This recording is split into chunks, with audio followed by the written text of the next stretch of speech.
welcome to the Oyster Stew Podcast. I'm Libby Hall, Director of Communications for Oyster Consulting.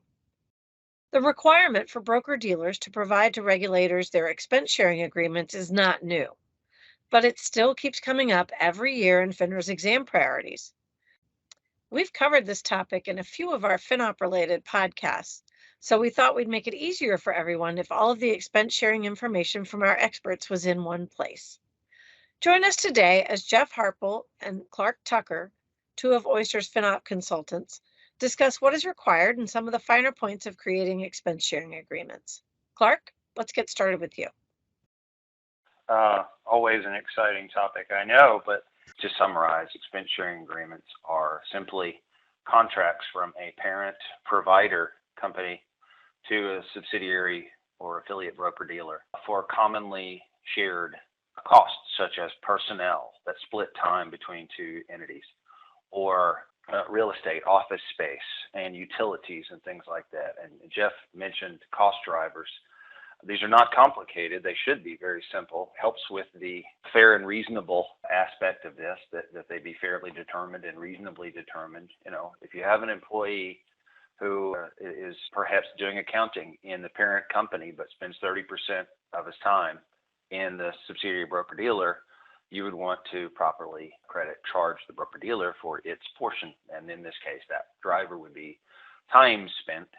So you would allocate 30% of the personnel cost for that and multiply that for any other individuals that have a similar role. On things like floor space, office space, rent, occupancy, utilities, telephones, equipment, very simply that can be done as a percentage of the total floor space that the broker-dealer occupies as compared to the larger entity. So if it's 10% of the office space, then 10% of the cost should be applied. I think where a lot of firms run into issues, as Jeff mentioned, is that they don't clearly explain those cost drivers in the Schedule A and show an example of how to do it, how they're going to allocate the cost. The specific numbers are probably less important than the methodology.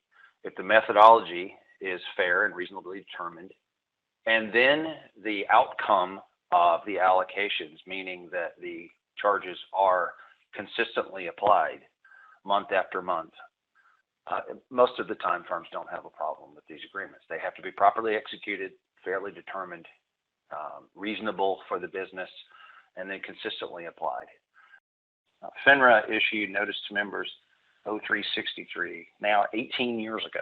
And most of the notice is crystal clear as to what's expected in them. The broker-dealer, if it has a parent or an affiliate that is providing some shared services, be it rent or personnel or equipment, etc., the broker-dealer is still required to properly account for all of its own expenses, and that includes a portion of what was shared. And the expense sharing agreement just kind of confirms that in writing. According to the notice to members, the broker-dealer needs to have a written agreement with the parent or affiliate or whoever the provider, the third-party provider. And there are a few criteria. The expenses have to be fair and reasonable in their determination, and then they must be consistently applied. In order to determine fair and reasonable, most firms will look at something like rent and assign a cost driver like a percentage of square footage, and that can typically cover rent and equipment and physical assets. That's a pretty reasonable driver. For personnel, it might be the time spent. Employee of the parent or affiliate might spend 5%, 10% of their time on a new broker-dealer, and so you would apply 5 or 10% of that person or those people expense to the broker-dealer, and then you would record that, of course, monthly. So there would be other requirements on that, meaning that it has to be written. The third party, not just the broker-dealer, but the third party, has to commit in writing to the broker-dealer that the broker-dealer is not directly or indirectly liable to any vendor for that expense. So the parent company signs a lease agreement for office space, and the broker-dealer is using a portion of it. We've talked about how to allocate a portion of that expense. But also the parent is the lessee. And so the broker-dealer would not be directly or indirectly responsible for that expense the parent or the third party is, and the broker-dealer must reimburse that third party. So once we've worked out those details and written them down, typically on a Schedule A at the end of the expense agreement, we've agreed that the broker-dealer is not directly or indirectly responsible to the vendor, that it complies under GAAP. We would put that into the body of the agreement, and we would also include that in a Schedule A at the end of the agreement. And then where I have seen is typically that intercompany payable would need to be resolved at least annually. It doesn't have to be done monthly, but if we're accruing X dollars per month that were payable to our third-party provider, being the parent or affiliate, we need to resolve that periodically. We can do that a couple of ways, with a cash payment or a forgiveness of the intercompany debt. But the key there is that we need to resolve it on a reasonable time basis. And also, both parties need to update that agreement. The fact that we could have signed an agreement in 2013 probably no longer applies now. Personnel costs have certainly changed. Rent may have changed. Other factors go in. So we should review the Schedule A portion at least annually. And if need be, sign a new agreement if something larger has happened. That would, of course, require a resubmission to FINRA. But just updating the Schedule A should be a routine process to make sure that it continues to be fair and reasonable in its determination, and that it is still being consistently applied.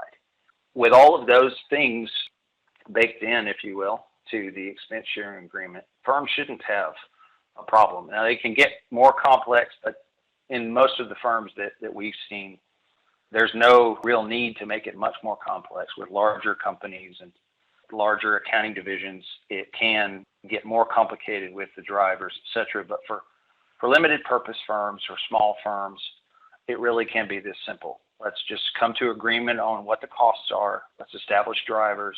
Let's allocate the actual percentages or numbers. And then let's record that consistently, and then we update it annually, and we make sure that we're still on the same page. And I think if firms will do that, they really should not have any problems with expense sharing agreement. This is not too overly burdensome for either party. I stress to them that fair and reasonable is not just picking a number from the heavens. It means that we've really actually tried to take a realistic look at it and reasonably apply those costs between the two. And that's why I identified different drivers for different things. Because a new broker-dealer, certainly if it's being layered on top of an existing company, the broker-dealer's not taking 20% of the floor space or office space. And so to allocate 20% of that rent or whatever to the broker-dealer would seem to be on the high side to me.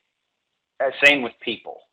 Different people might spend different percentages of their time on broker-dealer business. We have an established business with all of these salaried and well-compensated people. Some might spend 10% of their time. Some might spend 5%. Some might spend 1%. And the point is to try to intelligently review that and then document it appropriately. I would say that 20% number is arbitrary. I have seen where, as a first pass, firms would opt for that, but I attempt to stress with them that we need to make this as realistic as possible so that we don't have future problems. I agree with Clark 100%, and I guess I really want to stress a couple of things he said I think are really, really important. And one is the notion of reviewing it annually. His example of doing it in 2013 and still assuming it's good today, that is usually a very bad assumption. And I think, reviewing it every year is the right thing to do. I also think firms sometimes can do a great expense sharing agreement, and then what they actually do is slightly different. So when you do it, make sure you have the processes and procedures to actually do what the agreement says.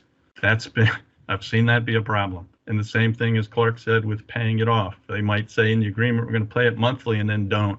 Or they're going to pay it annually and all of a sudden they're paying it monthly. Just do what it says. And if you want to change your procedure, change the agreement too. It's not that hard. So I just wanted to emphasize those couple of things that I've seen go wrong.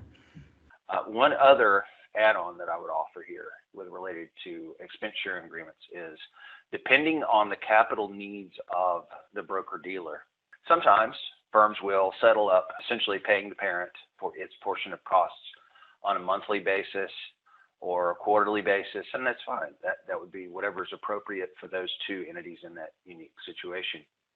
But it's perfectly permissible to have that become a little bit broader, say for a startup firm. It makes little sense for a startup firm to, in essence, cut a check to its parent to pay for shared expenses and then have the parent have to turn around and hand the money back. It's a capital addition. When drafting expense agreements, one of my favorite phrases is that these will be resolved at least annually, and then set a date so that we can carry it on the broker-dealer's records throughout the year as a growing intercompany payable from the parent. It's a growing intercompany receivable.